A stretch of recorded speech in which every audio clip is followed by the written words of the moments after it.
If your mind isn't truly yours, then who's in charge of your life? Because someone is. Let me ask you something. Have you ever caught yourself doing something you didn't plan? Thinking thoughts you didn't choose? Reacting in ways you later regret? What if I told you that your mind has been trained to betray you, not by accident, but by design?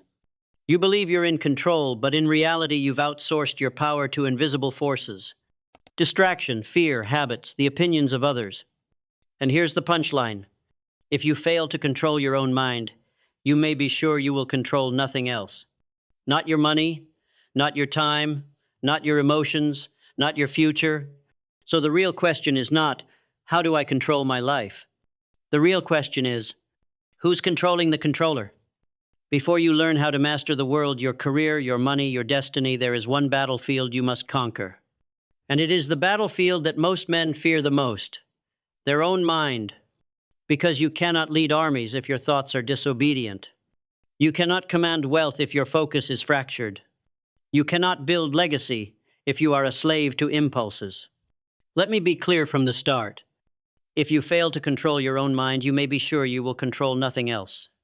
This is not metaphor. It is mechanics.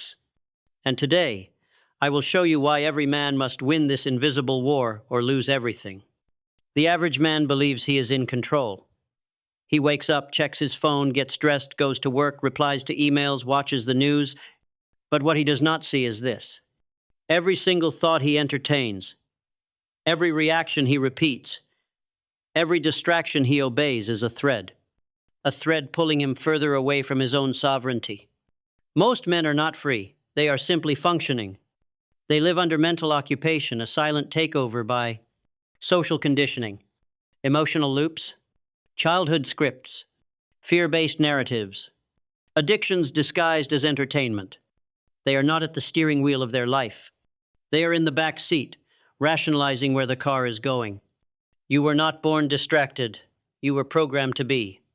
Your brain was trained to chase novelty. Your focus was splintered into 1,000 pixels. Your emotional resilience was atrophied by constant stimulus. And now, the modern man cannot sit still. He cannot focus. He cannot endure. Why? Because he has no command over his own mind.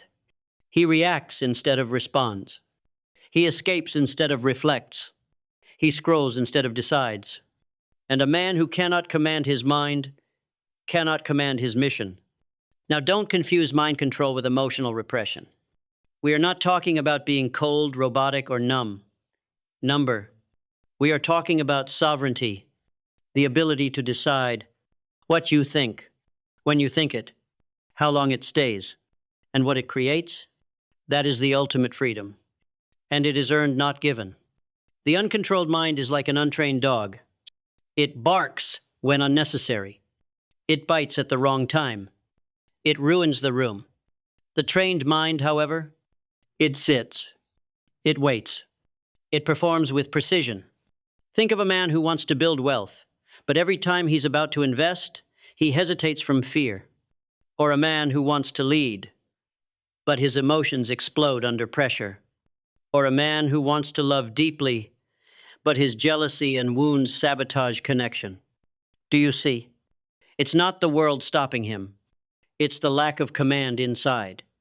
The mind is the lens, and if the lens is broken, no opportunity looks clear. This is why the uncontrolled man is ruled by doubt, regret, envy, comparison, impulses.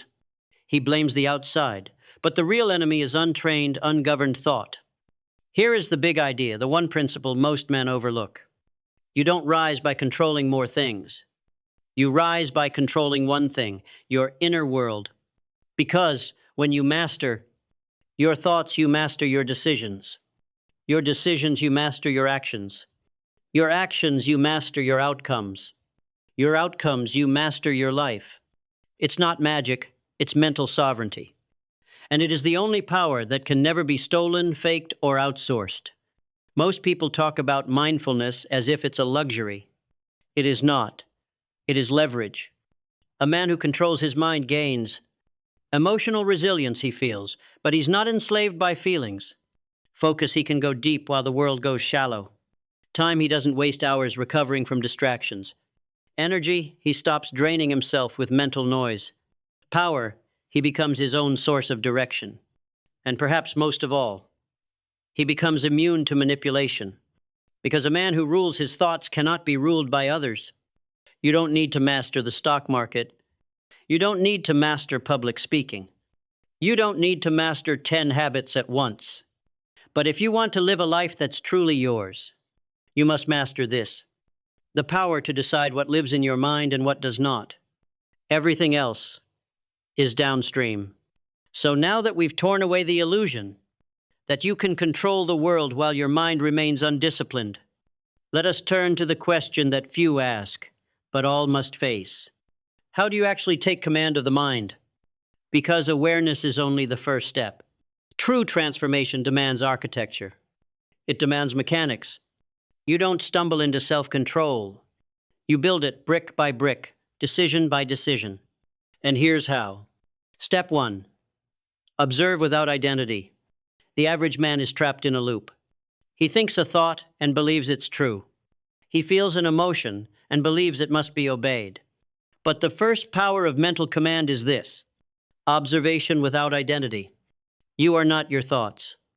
You are not your reactions. You are the one watching. The moment you create distance, you create choice.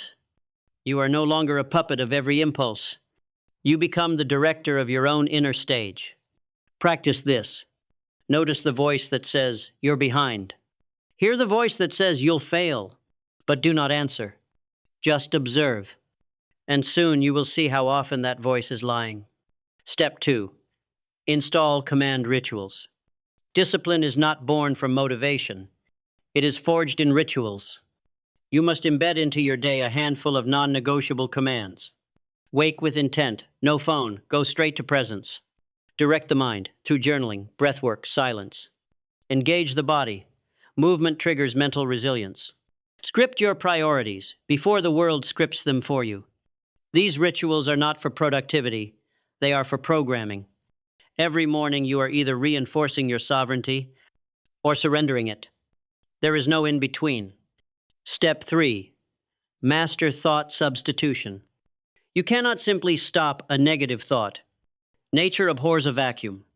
You must replace it, and you must do so with precision. For example, "What if I fail?" becomes, "What lesson will this teach me?" "I'm not good enough" becomes, "What skill must I now strengthen?" This is not positive thinking. This is strategic rewiring. And the man who can redirect thought without resistance wins the war in milliseconds. Step 4. Eliminate mental parasites. Let me be blunt. Most of what you consume is weakening your command center. Every scroll, every click, every drama-filled video is writing code into your brain. You must become ruthless about what you allow into your inner fortress. Ask, does this make me stronger or weaker?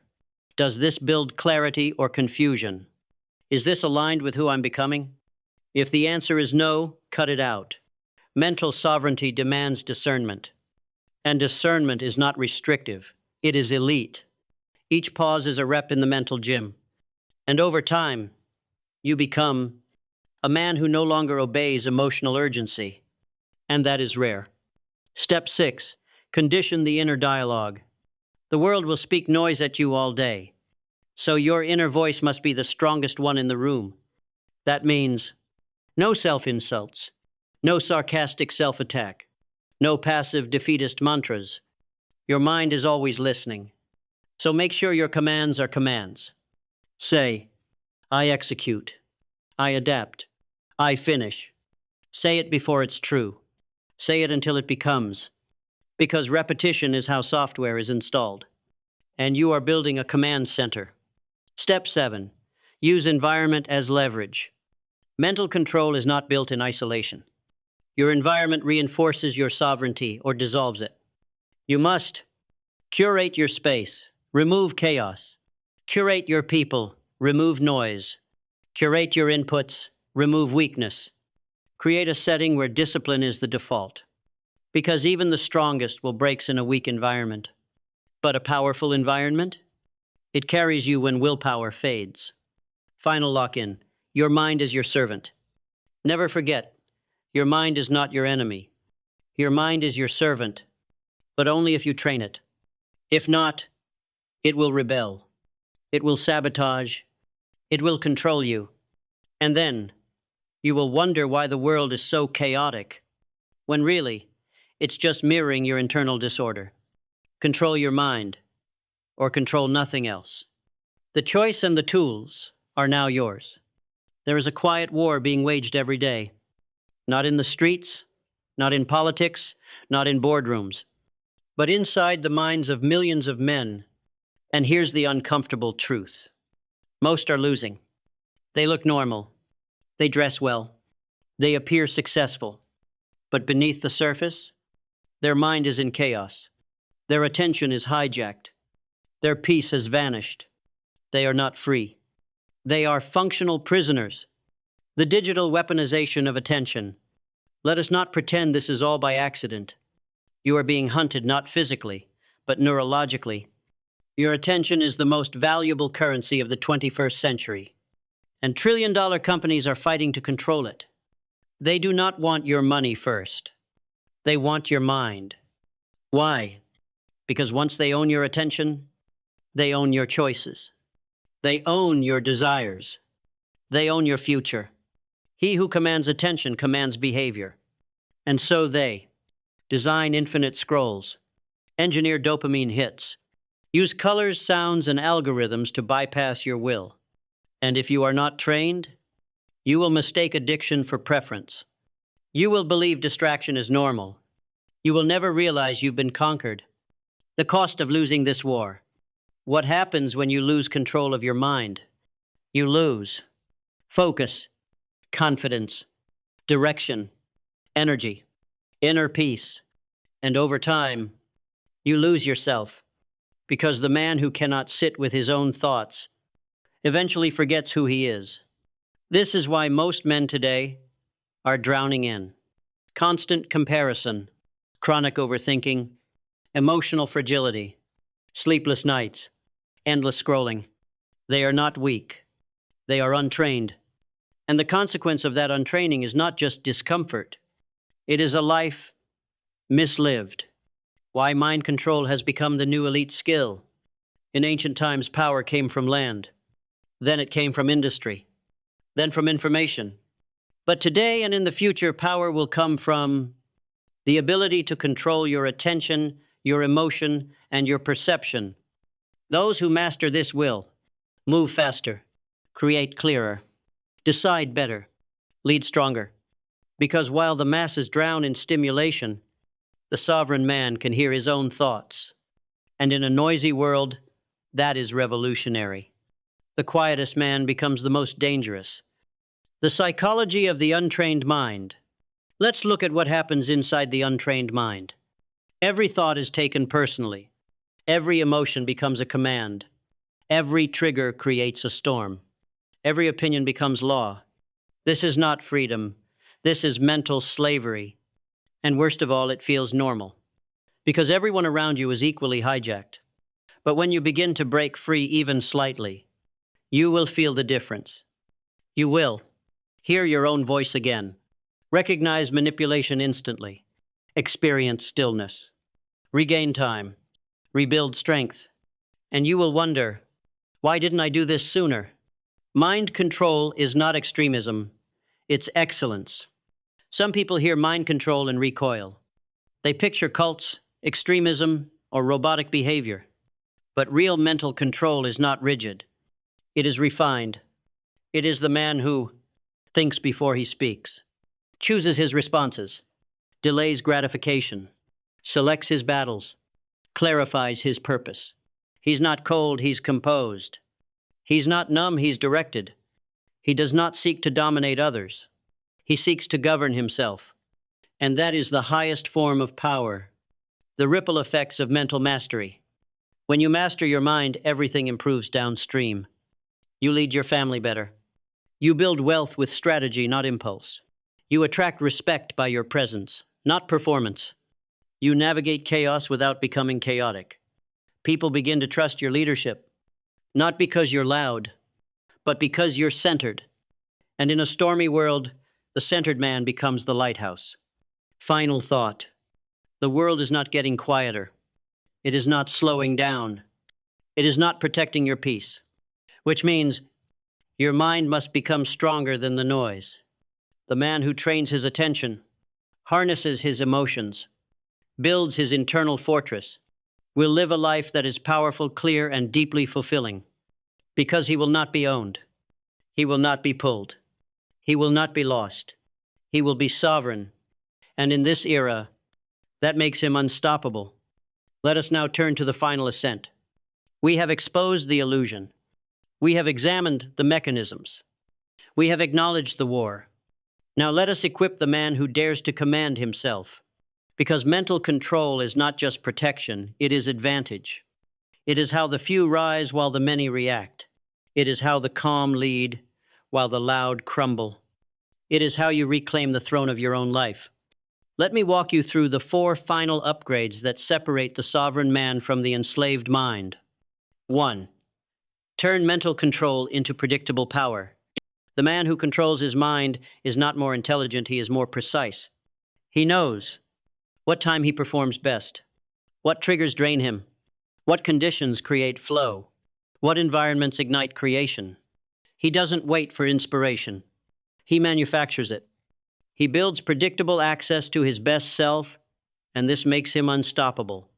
You must identify your peak cognitive zones, your emotional blind spots, your optimal rhythm for creativity, strategy, recovery, and then live by it. That is internal engineering. 2. Architect mental recovery like an athlete. Just as a fighter recovers after each bout, the sovereign man programs recovery into his mind's calendar. Why? Because a fatigued mind is a vulnerable mind, and a vulnerable mind is easy to control by others. Mental recovery includes deliberate time in nature, strategic silence, non-stimulated time blocks, sleep optimization, breath, stillness, solitude. This is not laziness. This is fortress maintenance. Burnout is not a badge of honor. It is proof of poor architecture. 3. Lead others through mental stability. When you master your own mind, others begin to anchor in your presence. In meetings, people defer to your clarity.